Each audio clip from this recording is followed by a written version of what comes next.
Former Memphis basketball coach will spend more than a decade behind bars after federal prosecutors say he sexually abused one of his underage players for years. Tonight, we have learned 44-year-old Andrea Shannon was convicted of crossing state lines to have sex with a minor, but also accused of stalking her. Let's go to Fox 13 Sierra Jordan live in downtown Memphis. Sierra, this wasn't just a coach. I mean, this is someone that family, that player trusted.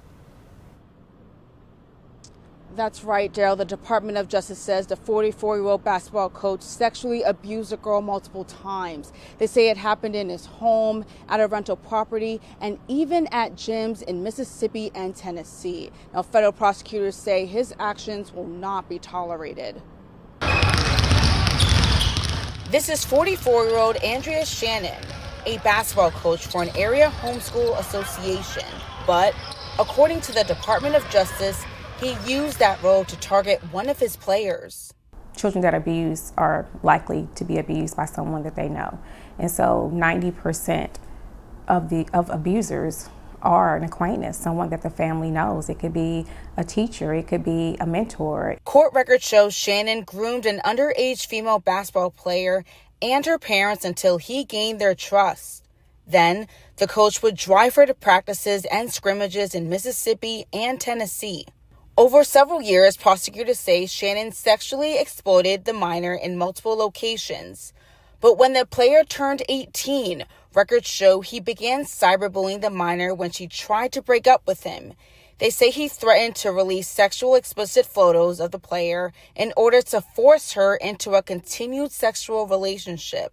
Prosecutors say the stalking and threats went on for years.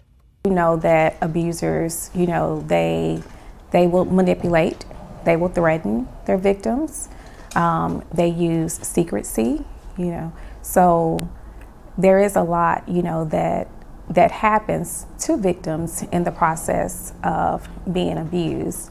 Torvia Foster is a sexual abuse prevention director at Memphis Child Advocacy Center. She says they receive reports of sexual exploitation more often in low-income areas like South Memphis, North Memphis, and Frazier. But she stresses that parents everywhere need to know the warning signs. To being able to talk to your child, about what's going on in the environments that they're in. Also talking to them about their bodies and their body parts.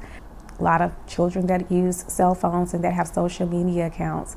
And so, yes, it's very important to make sure that you're monitoring the use of, whether it's, like I said, a cell phone or laptop or whatever the case may be, even with gaming now.